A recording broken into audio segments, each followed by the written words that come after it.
നമസ്കാരം, ഞാൻ doctor Nisha എസ്തരൻ. Nisha's education ഹബിന്റെ പുതിയൊരു എപ്പിസോഡിലേക്ക് ഏവർക്കും സ്വാഗതം. കേരളത്തിൽ ഇന്റഗ്രേറ്റഡ് BEd ചെയ്യുന്നതിന് നമുക്ക് സ്വാഭാവികമായിട്ടും നമ്മുടെ യൂണിവേഴ്സിറ്റികളുടെ കോഴ്സുകൾ ആരംഭിച്ചു കഴിഞ്ഞിട്ടില്ല.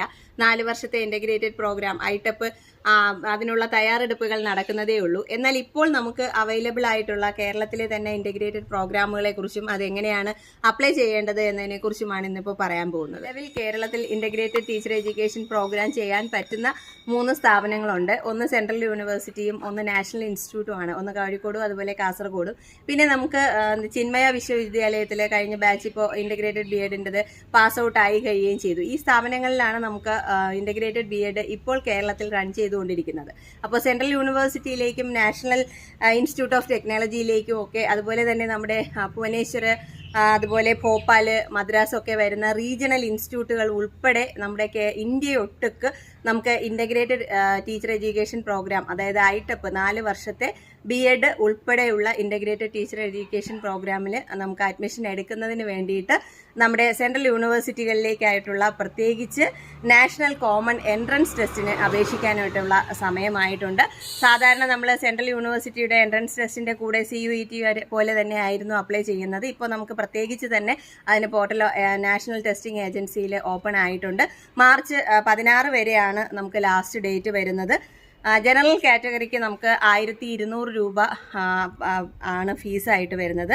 OBC EWS കാറ്റഗറിയിൽ വരുന്നവർക്ക് 1000 രൂപ മതി. അതുപോലെ SC ST ഡിസബിലിറ്റി ഉള്ള പേഴ്സൺ വിത്ത് ഡിസബിലിറ്റി, അതുപോലെ ട്രാൻസ്ജെൻഡേഴ്സ്, ഇവർക്കൊക്കെ തന്നെ 650 രൂപയാണ് ആപ്ലിക്കേഷൻ ഫോം.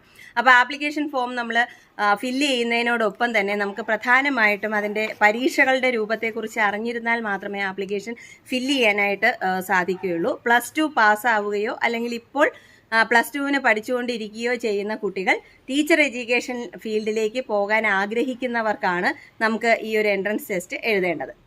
ഇപ്പോൾ ചാനലിൽ തൊട്ട് മുന്നേ വന്നിരുന്ന 2 വീഡിയോയിലും നമ്മൾ ഒരുപാട് സംശയങ്ങൾ പറഞ്ഞു നിർത്തിയിട്ടുണ്ടായിരുന്നു. BEd ഐടെപ്പ് വരുമ്പോൾ എങ്ങനെ ആയിരിക്കും, അതിൽ എന്തൊക്കെ കോഴ്സുകളായിരിക്കും, അതുപോലെ PG വരുമ്പോൾ നമുക്ക് ആ ഒരു വ്യത്യാസം വരുന്നതൊക്കെ തന്നെ വിവിധ കാര്യങ്ങളെക്കുറിച്ച് നമ്മൾ പറഞ്ഞിരുന്നു. അപ്പോഴുണ്ടായിരുന്ന സംശയങ്ങളായിരുന്നു BEd 4 തരത്തിലാണ് വരാൻ പോകുന്നത്, നമുക്ക് പല പല സെക്ഷനുകളിലായിട്ടായിരിക്കും അഡ്മിഷൻ നടക്കാൻ പോകുന്നത് എന്നൊക്കെ പറഞ്ഞിരുന്നു. പക്ഷേ അതിനൊന്നും ഒരു വ്യക്തത ഉണ്ടായിരുന്നില്ല എങ്ങനെയാണ്. പക്ഷേ ഇപ്പോൾ നമുക്ക് ഈ കോമൺ എൻട്രൻസ് ടെസ്റ്റ് വിളിച്ചേക്കുന്നതിനോടൊപ്പം തന്നെ കോളേജുകളുടെ ലിസ്റ്റും ആ കോളേജുകളിൽ അവൈലബിൾ ആയിട്ടുള്ള ഇൻ്റഗ്രേറ്റഡ് പ്രോഗ്രാമുകളുടെ ലിസ്റ്റും നോക്കിക്കഴിഞ്ഞാൽ അതിനൊരു കൃത്യമായ വ്യക്തത വന്നിട്ടുണ്ട്. കാരണം നമ്മുടെ കേരള സെൻട്രൽ യൂണിവേഴ്സിറ്റി കാസർഗോഡിലേക്ക് ആപ്ലിക്കേഷൻ വിളിച്ചേക്കുന്നത് BSc BEd, BA BEd, BCom BEd. ഇതിൻ്റെ റൈറ്റ് സൈഡിലുള്ള കോളത്തിൽ വളരെ വ്യക്തമായിട്ട് പറഞ്ഞിട്ടുണ്ട് സെക്കൻഡറി എന്ന് പറഞ്ഞാൽ സെക്കൻഡറി ലെവലിലേക്ക്, അതായത് ഹൈസ്കൂൾ തലം, അതായത് 9th 10th 11th 12th പഠിപ്പിക്കാൻ ആവശ്യമായിട്ടുള്ള ടീച്ചേഴ്സിനെ പ്രിപ്പയർ ചെയ്യുന്ന, അതായത് സെക്കൻഡറി തലത്തിലേക്കുള്ള ടീച്ചേഴ്സിനെ പ്രിപ്പയർ ചെയ്യുന്ന കോഴ്സാണ് ഇവിടെ ഉള്ളത്. അതുപോലെ തന്നെ നാഷണൽ ഇൻസ്റ്റിറ്റ്യൂട്ട് ഓഫ് ടെക്നോളജി നമ്മുടെ കോഴിക്കോട് വരുന്നതും അവിടെ BSc BEd മാത്രമേ വിളിച്ചിട്ടുള്ളൂ, അതിലും സെക്കൻഡറി എന്ന് പറഞ്ഞിട്ടുണ്ട്.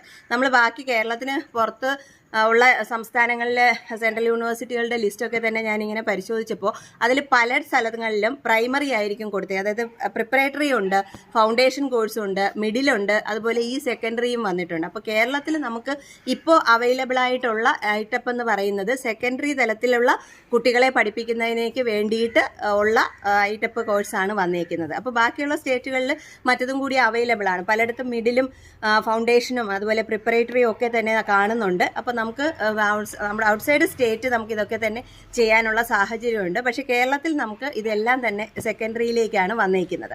ഇതിൽ നിന്ന് പ്രധാനമായിട്ടും നമ്മൾ മനസ്സിലാക്കേണ്ട കാര്യം, നമ്മുടെ കേരള യൂണിവേഴ്സിറ്റിയുടെ അല്ലെങ്കിൽ കേരളത്തിലെ യൂണിവേഴ്സിറ്റികളിലേക്ക് ഐടെപ്പ് എത്തുമ്പോഴും ഇതുപോലുള്ള ഡിവിഷൻ ഉണ്ടായിരിക്കാം. അതായത് BEd കോളേജുകളിൽ തന്നെ സെക്കൻഡറി ലെവലിലേക്കും അതുപോലെ പ്രിപ്പറേറ്ററിയും മിഡിലും ഫൗണ്ടേഷനും ഒക്കെ ലെവലുകളിലേക്ക് സെപ്പറേറ്റ് ആയിട്ട്, ഇപ്പോൾ ചിലപ്പോൾ BSc BEd എന്ന് പറയുന്ന സെക്ഷൻ സെക്കൻഡറി ലെവലിലേക്കും അതുപോലെ BA BEd എന്ന് പറയുന്നത് ചിലപ്പോൾ മിഡിൽ ലെവലിലേക്കും ഒക്കെ ആയിരിക്കും അംഗീകാരങ്ങൾ കിട്ടുന്നത്. അപ്പോൾ അതിനനുസരിച്ച് പല കോളേജുകളിലും പല സബ്ജക്റ്റുകളിലേക്ക് ആയിരിക്കും അല്ലെങ്കിൽ പല ലെവലിലേക്കുള്ള കുട്ടികളെ ആയിരിക്കും പഠിപ്പിക്കുന്നത്. ഇപ്പോൾ പ്രിപ്പറേറ്ററി എന്ന് പറയുന്നത് നമ്മൾ ഫൗണ്ടേഷൻ പ്രിപ്പറേറ്ററി എന്നൊക്കെ പറയുന്നത് നമ്മൾ പ്രീ പ്രൈമറിയും അതുപോലെ TTCയുടെ LP സെക്ഷനിലും ഒക്കെ വന്നിരുന്നതാണ്. അപ്പോൾ അത് ഉൾപ്പെടെ നമ്മളെ ഇൻ്റഗ്രേറ്റഡിലേക്ക് അറ്റാച്ച് ചെയ്യുന്നതായിട്ടാണ് മനസ്സിലാക്കാനായിട്ട് സാധിക്കുന്നത്. ഈ ഒരു സംശയം എല്ലാവരിലും ഉണ്ടായിരുന്നതാണ്. ഇനി ഇതിൻ്റെ കൂടുതൽ ഡീറ്റെയിൽസിലേക്ക് പോകാം. exams.nta.ac.in എന്ന് പറയുന്ന /NCET national common entrance test NCET എന്നാണ് ഈ എക്സാം അറിയപ്പെടുന്നത്. ആ ഒരു ഞാൻ നേരത്തെ പറഞ്ഞ ആ സൈറ്റിൽ നമുക്ക് അത് ആപ്ലിക്കേഷൻ ഓൺലൈനായിട്ട് തന്നെ ഫില്ല് ചെയ്യാനായിട്ട് സാധിക്കും. ഇനി ഇതിൽ പ്രധാനമായിട്ട് നമ്മൾ ശ്രദ്ധിക്കേണ്ട കാര്യം എന്ന് പറയുന്നത് നമ്മൾ ഓരോ സബ്ജക്റ്റും സെലക്ട് ചെയ്യണം. ഇപ്പോൾ 2 ലാംഗ്വേജുകൾ നമ്മൾ ഫസ്റ്റ് പാർട്ടിൽ കമ്പൽസറി ആയിട്ട് എഴുതിയിരിക്കണം. അതിൽ 23 ക്വസ്റ്റ്യൻസ് ഉണ്ടായിരിക്കും. അതിൽ 20 ക്വസ്റ്റ്യൻ നമ്മൾ കമ്പൽസറി അറ്റൻഡ് ചെയ്തിരിക്കണം. അതുപോലെ 38 ലാംഗ്വേജുകൾ അവൈലബിൾ ആണ്. ആ ലാംഗ്വേജിൽ നിന്ന് 2 എണ്ണം നമ്മൾ സെലക്ട് ചെയ്ത് അതിൻ്റെ എക്സാം എഴുതണം. ഇനി അതുപോലെ തന്നെ ലാംഗ്വേജിൻ്റെ സെക്ഷൻ കഴിഞ്ഞാൽ വരുന്നത് ഡൊമൈൻ സ്പെസിഫിക് സെക്ഷനാണ്, സബ്ജക്റ്റുകളാണ്. അതിലാണ് നമ്മൾ ഇപ്പോൾ ഫിസിക്കൽ സയൻസിൻ്റെ സെക്ഷനിലേക്ക് പോകണമെന്നുള്ളൊരു ഫിസിക്സ്, കെമിസ്ട്രി, ബയോളജി അങ്ങനെ നമുക്ക് ഇഷ്ടപ്പെടുന്നതെന്നല്ല ആ സബ്ജക്റ്റുമായിട്ട് റിലേറ്റ് ചെയ്തിട്ടുള്ള 3 സബ്ജക്റ്റുകളാണ് നമ്മൾ സെലക്ട് ചെയ്യേണ്ടത്. മിനിമം 3 സബ്ജക്റ്റ് സെലക്ട് ചെയ്യണം. ഇവിടെ 28 ക്വസ്റ്റ്യൻ ഉണ്ടായിരിക്കും. അതിൽ 25 എണ്ണം നമ്മൾ ആൻസർ ചെയ്യേണ്ടതായിട്ടുണ്ട്. ഇനി അടുത്ത് വരുന്നത് ജനറൽ ടെസ്റ്റ് ആണ്. അതിൽ എല്ലാ കുട്ടികളും ജനറൽ പേപ്പർ അറ്റൻഡ് ചെയ്തിരിക്കണം. അതിന് 28ൽ 25 ക്വസ്റ്റ്യൻ നമ്മൾ ആൻസർ ചെയ്യണം.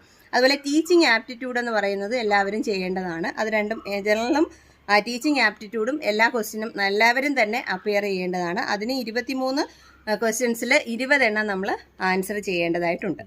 178 സെൻറ്ററുകൾ നമുക്ക് ഓൾ ഓവർ ഇന്ത്യ അവൈലബിൾ ആണ്. അതിലേത് വേണമെങ്കിലും നിങ്ങൾക്ക് സെലക്ട് ചെയ്യാം.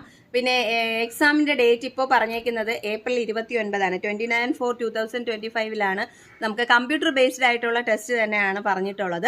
അപ്പോൾ അതിന് വേണ്ടിയിട്ടുള്ള തയ്യാറെടുപ്പുകൾ ചെയ്യാനായിട്ട് ശ്രമിക്കുക. ജനറൽ പേപ്പറാണ് പ്രധാനമായിട്ട് വരുന്നത്. നമ്മുടെ UGCയുടെയൊക്കെ ഒരു ലെവലിൽ വരുന്ന കോമൺ എൻട്രൻസിന് ഉദ്ദേശിക്കുന്ന ജനറൽ പേപ്പർ തന്നെയാണ്. പിന്നെ ടീച്ചിങ് ആപ്റ്റിറ്റ്യൂഡ് പ്രത്യേകിച്ച് നമുക്ക് ക്വസ്റ്റ്യൻസ് വരുന്നുണ്ട്. അതുപോലെ അവരവരുടെ സബ്ജക്റ്റും അതേപോലെ ലാംഗ്വേജ് ഒന്നുകിൽ ഇംഗ്ലീഷോ അല്ലെങ്കിൽ ഹിന്ദിയോ അല്ലെങ്കിൽ മലയാളമോ ഒക്കെ ഏതെങ്കിലും 2 ലാംഗ്വേജ് നമ്മൾ സെലക്ട് ചെയ്യേണ്ടതായിട്ടുണ്ട്. അപ്പോൾ ആ ലെവലിലുള്ള ഒരു പ്രിപ്പറേഷൻ ഉണ്ടായിരിക്കുന്നത് നല്ലതായിരിക്കും.